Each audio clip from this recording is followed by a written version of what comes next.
This guy is the real Humpty Dumpty, and his story is much darker than you think. Deep in the eerie town of Puddlebrook, Kentucky, resided Gilbert Eggman, a man plagued by misfortune. His tale took a sinister turn when he joined the construction crew. Perched atop a towering brick wall on his very first day, 3 co-workers, fueled by malevolence, sent the ladder crashing down. Gilbert's pleas for help fell on deaf ears. Desperate to rescue him, the trio resorted to a crane.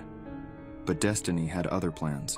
The crane, guided by an unseen force, struck Gilbert, sending him hurtling to a grim demise. The town whispered of Gilbert's curse. In the following months, darkness consumed Puddlebrook. One by one, the 3 construction workers met their untimely ends, each death shrouded in mystery. Gilbert's curse, it seemed, had unleashed its wrath upon them, becoming an urban legend in the small town.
Okay, so parents have some concerns of some stuff they may have found in your room?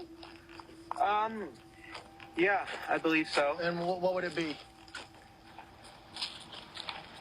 A human head and hand. So that was a video of Brian Cohey after his mother found, like he said in the video, a human head and hands hidden in his room. At the time, Brian was 19 years old, and he unalived and then took apart a 69-year-old homeless man named Warren Barnes. He attacked Warren while he was sleeping under a bridge and attempted to hide some of the parts in the nearby river, but kept his head and hands for himself. Brian went to trial, and he, of course, tried the insanity plea. That did not work in his favor, and after a trial, he was convicted of first-degree murder, and he was sentenced to life in prison. It only took the jury about 2 days to deliberate this. One employee killed another employee execution style down in the tunnels, and then he came over here to the power plant and he shot himself at the base of the stairs. I promised Colin to show him the saddest room on the sanatorium. So this is all stuff from actual patients. 85 to 90% of the people that were here involuntarily, and they didn't want to be here. Being up here by yourself is terrifying. Something in the hindbrain is screaming, do not go in that building. Don't go in that tunnel. The heebie-jeebie factor is just off the charts. We're at the scariest place in America, the Indiana State Sanatorium. One just went out. Down here. Girl, dude. This room is draining everything. Are you like trying to close the curtain? Are you filming this? Yeah. Dude, hold behind you, dude. Look at that's crazy. So he's dying. Anybody? Now that's definitely a hot spot, Dude, is it not? Dude, it looks like a person. The bear fell off. Okay. You must leave. Apologize now. Here. God, what the? He died and then cooked himself in a hot room, and it says when they came to get him away, the meat just came off the bones.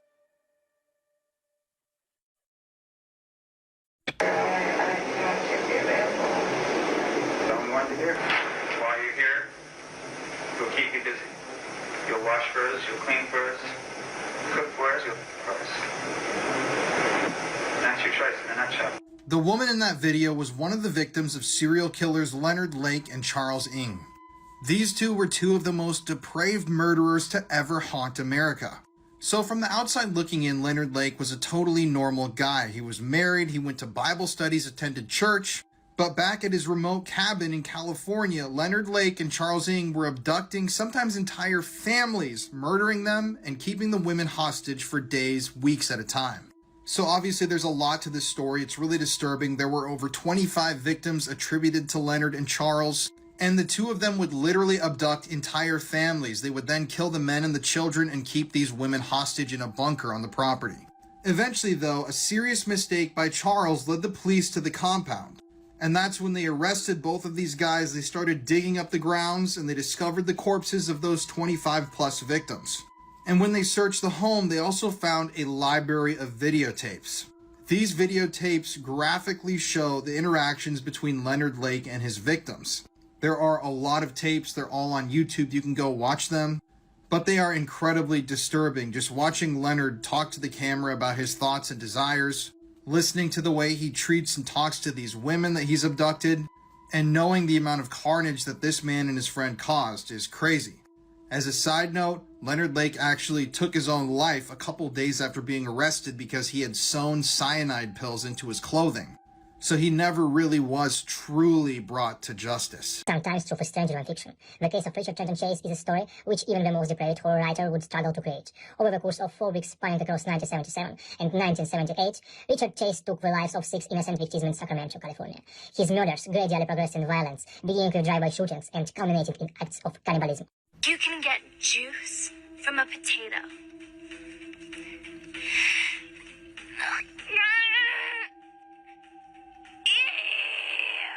Fans of Ariana Grande are absolutely outraged at some of the footage that's recently resurfaced on social media, showing some of her behind-the-scenes and web-only videos that were shot for Nickelodeon. This content is a lot of this footage is the brainchild of Nickelodeon showrunner Dan Schneider. I've talked about Dan extensively here on my TikTok before, but this guy is the epitome of creep. There are videos of him in hot tubs with some of his young actresses. He was always putting adult humor in kids' shows, and he made some of his young actors do some extremely creepy and definitely not okay things. I'm going to show you another clip at the end of this TikTok that Ariana Grande had to do, and it really has me curious. What is the extent of creepy behavior that Ariana Grande experienced while working for Nickelodeon? I mean, so many of her co-stars and people that were on the same network have come forward recently claiming they were not only abused, but they were abused repeatedly. And the footage that Dan Schneider had Ariana star in is creepy to say the least. I don't know if somebody with such a high profile like Ariana would ever come forward and actually expose what had happened to them, but my heart breaks just imagining what possibly could have happened to her while she worked for Dan Schneider. I'm going to play you another clip now, and you decide for yourself, is this creepy or not? Because according to a recent press release from Dan Schneider, he believes that all of the content that he filmed for Nickelodeon is completely family friendly. I'm soaking wet! Quick, somebody bring me... You guys are awesome! Oh my goodness! So I just recently came out with a brand new... Less than 2 hours after that video was filmed, the girl on stage in that video would be dead. Her name was Christina Grimmie. She was a famous singer here in America, and she was murdered in 2016. So Christina had been making music and performing all of her life, but her real rise to fame started when she was on the show The Voice. After Christina was on The Voice, the world kind of opened up for her. She made her major label debut, she started going on tours all across the world, and she was a rising star. Sadly though, she attracted the attention of a very disturbed individual who can actually be seen here in footage from her final show, creepily watching Christina perform from the crowd, knowing what he was about to do.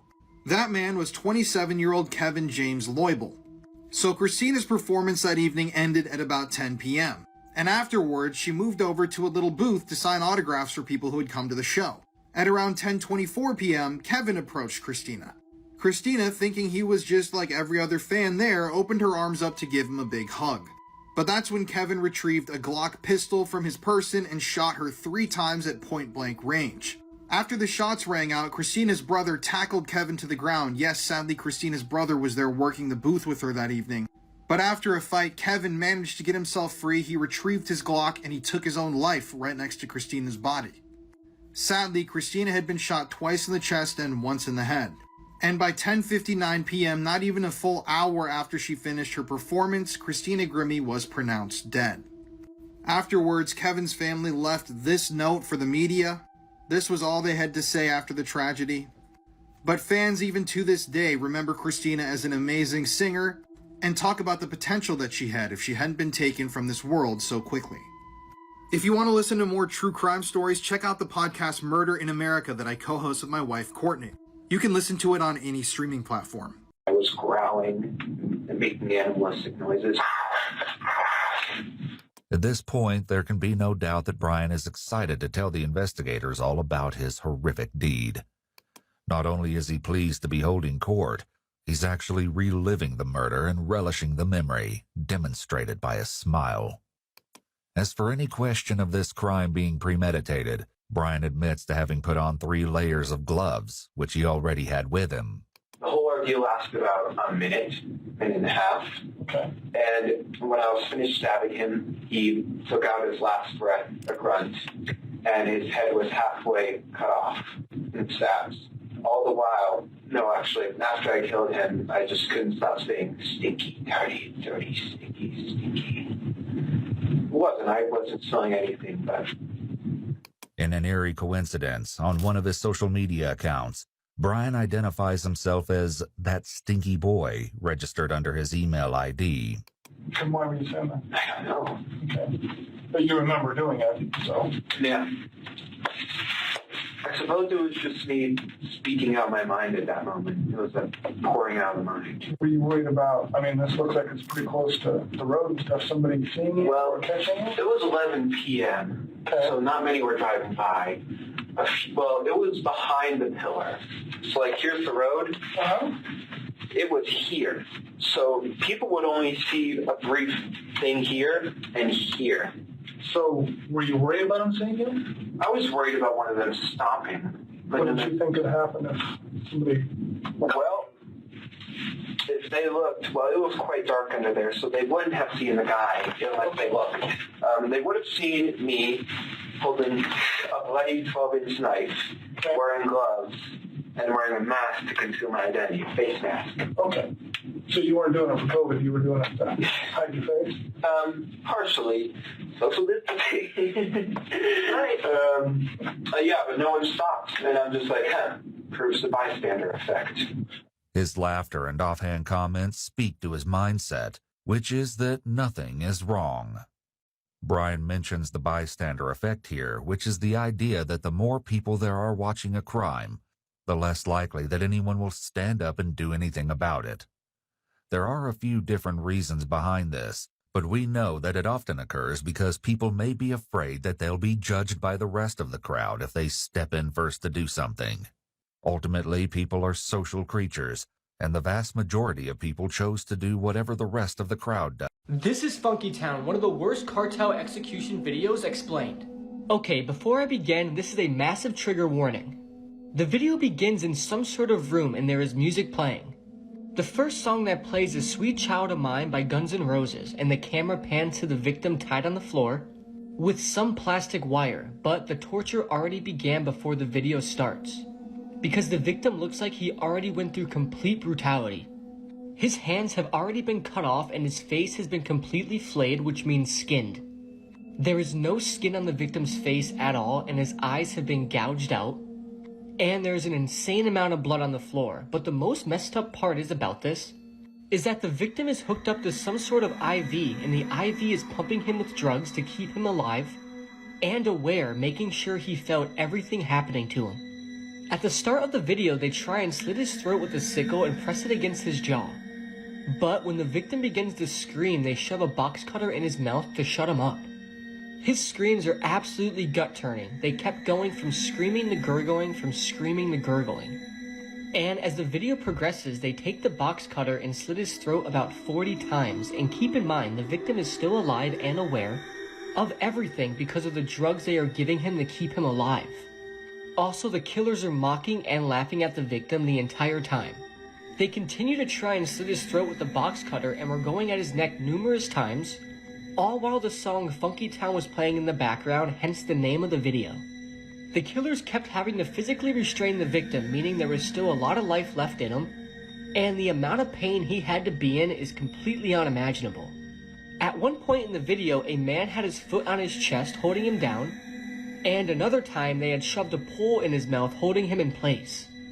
But the worst part about the video is towards the end, where the victim manages to loosen his arms from the restraints and immediately tries to touch his face. But remember, the victim has no face at all, no hands, and no eyes. But instinctively, the victim still tries to touch his face. It's absolutely horrifying, and the video then concludes. Keep in mind, the victim was still alive when the video ended, so who knows what else they did to him before he died. Because they were literally keeping him alive just to torture him. This victim went through so much pain and torment, and you can make an argument that nobody has ever been tortured as bad as this guy ever. I explain this based off pure memory from the first time I saw the video, because I won't dare watch it again because it's that gruesome. Everybody who saw videos like this always say Funkytown is the worst of the worst. And I honestly think that might be true, so please don't watch it and please don't search it up. This is one of the worst cases in human history. This is the murder of Christine Siluan. She was from the Philippines and was a volunteer in church, and she used the church every day from 4 to 6 p.m. On the day of her murder, she went to church as per her schedule, but she didn't come home after that. Her parents then started to worry and they began searching for her with their neighbors. And what they found is absolutely horrid. They found her body in a farm where half her face was sliced like a piece of pizza, and her face was literally skinned down to her skull. Also, her brain was completely destroyed by acid. The police then started investigating and they checked the cameras and found out that she was with a guy. The people started protesting about this case, and the case was then given to special officers. They had a lot of pressure on this. A week before this happened, she broke up with her boyfriend, so the police took him into custody, and he was proving that he was at home all day when she was murdered, but officers were completely tired of this case, and they then sentenced him as the murderer. But after a few months, a thief was caught in a store where he confessed that he murdered and raped Christine. He said he started talking to her on Facebook with a fake account, and was using fake photos of another guy that was pretty good looking. Christine fell for the guy, and she assumed that he was about 20 years old, and they started texting daily. One day, they both decided to meet up at 6 p.m. near the church she went to. But upon arriving, Christine noticed that this was not the guy she was talking to, and he was around 40-ish years old. She then refused to talk to him and tried to go back, but he held her hands extremely forcefully. He then took her far away from town and raped her repeatedly and put iron rods inside her personal organs.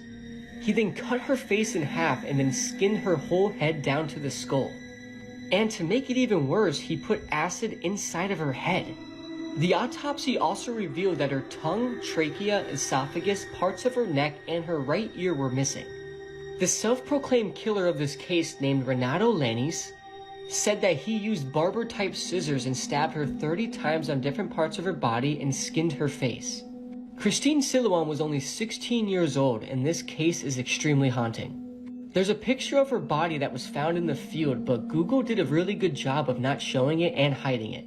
So even if you do go looking for the picture, I don't think you're going to find it.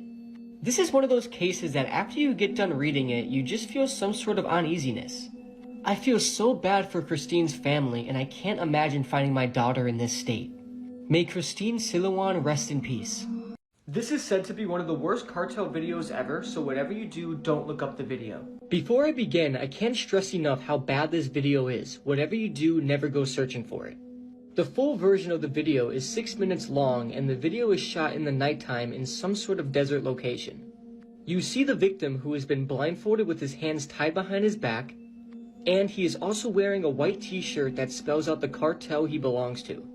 The scene seems to be lit up by the car lights, and the victim is surrounded by multiple heavily armed cartel members. They are wearing all black tactical gear and carrying high-grade weapons. One of the cartel members then begins to read a statement, and as he's doing this, the cameraman starts to move closer to the victim. After the statement is finished, the victim is forced to the ground face down in the dirt. Multiple cartel members hold him down by stepping on his back and pulling back his arms. The victim has been completely immobilized so they can carry out this awful act of violence. The victim doesn't make a sound as he awaits what's about to happen to him. After the victim has been restrained and pinned down, a cartel member carrying some kind of large knife slices a vertical cut on the back of the victim's head. He does this as a starting point to flay and scalp the victim as he is still alive. After the cut, blood starts to puddle on the dirt floor, and using the initial cut, the cartel member slices under the victim's scalp and starts to remove it from the skull. As he cuts, he pulls the skin back to ease the blade cutting underneath the scalp. After a few seconds, the back of the victim's head has been completely scalped. However, the cartel member makes sure not to cut the skin off in chunks and instead attempts to complete the scalping and flaying in one clean go. After the skin on the back of the victim's head has been severed, the cartel member then moves to removing the skin and hair from the sides of the victim's head. While doing this, he also cuts off the victim's ears. The back of the victim's skull looks like a red ball with shades of white from the victim's skull also showing. The top of the victim's head is then scalped. The victim is still alive, but somehow has yet to make a sound. Not even one scream. The victim is then turned over on his back, and as this is happening, a cartel member puts his boot on his chest to stop him from moving, and at this point, the victim, who is still conscious, says his first words, and despite the awful and intense pain he must have been going through, he tells the cartel member to simply stop stepping on his chest in a very calm manner. But as he's lying on his back, a cartel member then flays the skin off of his face. He pulls the skin that has already been flayed and starts to cut down from the victim's forehead. And as the blade slices under the skin, you hear a tearing type sound, which is just awful. After about 20 seconds, the cartel member completes the flaying, but he realizes he missed a few pieces of skin on the victim's cheek. He then goes back and cuts the remaining skin off. The victim also has his nose cut off, and what is left of the victim is a horrific sight. His head looks like a red skull, and due to the lack of skin, it makes his teeth and eyes way more prominent. The detached scalp and face is then placed on the victim's chest, and the cartel member then finishes off the victim by cutting deep into his throat, and it appears to finally kill the victim. The cartel member then cuts off his tongue and takes off his shirt. He then plunges the knife deep into the victim's chest and cuts vertically, exposing all of his organs. The victim at this point has lost so much blood that it doesn't even cause bleeding. The cartel member then reaches into the victim's chest and cuts out his heart. The heart is still beating, and he then holds it up to the camera. The cartel member then kneels down next to the deceased victim as the camera focuses on the still beating heart. The last 2 minutes of the video is the cartel member still holding the beating heart in complete silence. Nobody talks, and all you hear is the wind blowing until the heart stops beating and the video concludes. Whatever you do, please don't go searching for this video. Just when you think you've seen it all, a video like this surfaces. I can't stress enough how bad this video actually is. It's just crazy knowing that this is happening in real time to real people, and it's just awful knowing that stuff like this happens on a daily basis. However, according to the phrase, you can't make this stuff up, might have known the story of real-life boogeyman, Albert Fish. A slight, elderly man with grey hair, no one suspected the kindly single father of being sadistic child murderer and cannibal. This is one of the most sickening and disturbing cases I ever covered, and it will make any true crime fan's stomach turn. This is the case of Jennifer Dougherty. This case took place in Greensburg, Pennsylvania, which is a relatively small area. Jennifer was 30 years old and was extremely kind and sweet. She loved to dance and she trusted everyone she ever encountered. This is because she had some mental disabilities, and this disability even affected her keeping up with her peers in school. And she always got bullied and teased, but she always chose kindness over anything else. She then started going to this community center when she finally thought she met her friends. And these supposed friends were Angela, Peggy, Amber, Melvin, Ricky, and Robert. And you will soon find out why they weren't her friends. These 6 people all lived together, and Angela was 17, who was pregnant with Ricky's baby, who was 23 years old. Amber was 20, who was pregnant with Melvin Knight's baby. Peggy was 27, and Robert was 36. Now remember, Jennifer was 30 years old, but due to the mental disability she had the mental capabilities of a 12 to 14-year-old person. The 6 of them and Jennifer hung out for a while, but soon after, Angela became extremely jealous of Jennifer. This is because her boyfriend Ricky would always flirt with Jennifer when they all hung out. So Angela and Amber came up with this whole screwed up plan. On February 10th, 2010, Jennifer was invited to a sleepover with her friends. And before she left a note for her mom that said, "Have a great day at work, and I love you very much." Right when Jennifer stepped into the apartment house, she was subjected to 36 hours of extreme hell. The group went through her purse and stole money, gift cards, and her cell phone. They poured liquids into her bag, hit her head with filled soda bottles, cut her hair, painted her face with nail polish, and dumped liquids and spices on her head. They then took turns violently hitting Jennifer with a metal towel rack and crutches. Jennifer was also stripped naked, gagged, and then raped by Melvin. They even forced her to drink cooking oil, nail polish, detergent, different medications, and even urine. And keep in mind, this whole time, Jennifer completely trusted them because she thought that they were all her friends. But they were literally dehumanizing her. They then continued pouring all of these things and spices on her head, and Jennifer was crying that her eyes hurt and she couldn't see. But they didn't listen and continued pouring. And after they decided they tortured her enough, they took her life. They then tied her up in Christmas lights and forced her to write a fake suicide note, essentially saying that everything that happened to her was self-inflicted.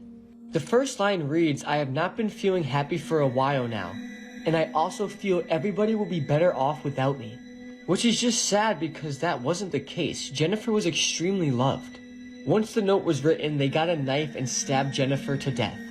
And once they knew she was dead, they tied her up in Christmas lights again, stuffed her body inside a garbage can, and dumped it in the parking lot of a middle school, where her body would be discovered by a truck driver the next day on February 11th. Even though Angela orchestrated the whole thing, she avoided the death penalty because she was 17 and a minor. But she ended up getting life without parole. Melvin got the death sentence. Ricky was also given the death penalty, and Peggy, Amber, and Robert were given 30 to 72 years in prison. This case is just so sickening and disturbing, and it stuck with me after I read it, and I feel extremely bad for Jennifer and her family. I wish nothing but the worst for those 6 people who did this to Jennifer. Have you ever heard of Don Fluitt? Don was a wonderful person. He had 2 separate marriages. The first one ended in divorce, but there were 2 children from that one. And then he married Christine. They also would go on to have another child together, a little girl. Don absolutely loved being a father, and he would spend any extra time he had with his children. When I say Don was a good person, I mean he was a good person. I'm sure he had his vices like the rest of us, but Don even created a spaghetti Sunday where he got together with a bunch of his friends and they made just a ton of spaghetti to feed to the homeless. This became a really big thing, and it was his brainchild. Don lived in Phoenix, Arizona, and eventually Don and Christine would split up, and this would start a custody battle between them for their daughter. On December 29th of 2016, Don's daughter was trying to get a hold of him, and she was unable to. This was very worrisome for her because she would always be able to get a hold of him. So she called some of his co-workers to see if they would go check on him, and when they arrived at his house, they realized that he was passed in his garage. The investigation started immediately, and police were able to tell that Don had been beaten with a blunt object. A knife had been used on him. But it seemed like there wasn't enough blood at the scene, and so police started looking through his home, and that's when in the washing machine they found towels that reeked of bleach. So it was pretty obvious that somebody had tried to clean up. There were several suspects immediately. One was Don's brother, also his landlord. But the suspect that stuck out was Terry White. Now this is Christine's new husband. So Don's ex-wife Christine, her new husband Terry, he was a suspect. Police did interrogate him, but his alibi checked out. He said that he had gone to work and everything looked to be completely normal. But DNA evidence would come back. Under Don's fingernails was Terry's DNA. That's when police issued an arrest warrant for him. They did have to search for quite a while to find Terry, and when they finally did find him, he was in a parking lot trying to off himself. They did stop this, and that's when they arrested Terry, and Terry basically confessed. He told them things that the police had never made public and that only the killer would know.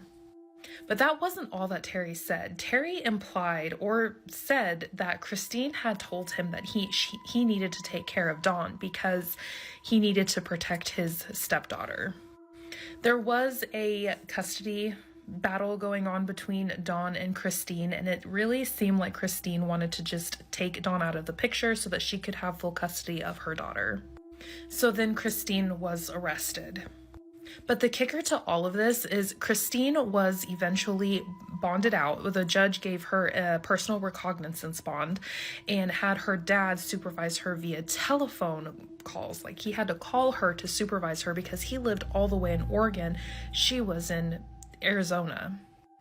But they let her out and eventually dropped the charges completely because the only evidence they had was Terry saying that she was involved.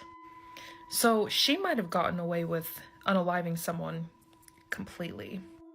Terry was eventually found guilty and sentenced to 42 years in prison, but to the very, very end, he said that he was innocent and he did not do it.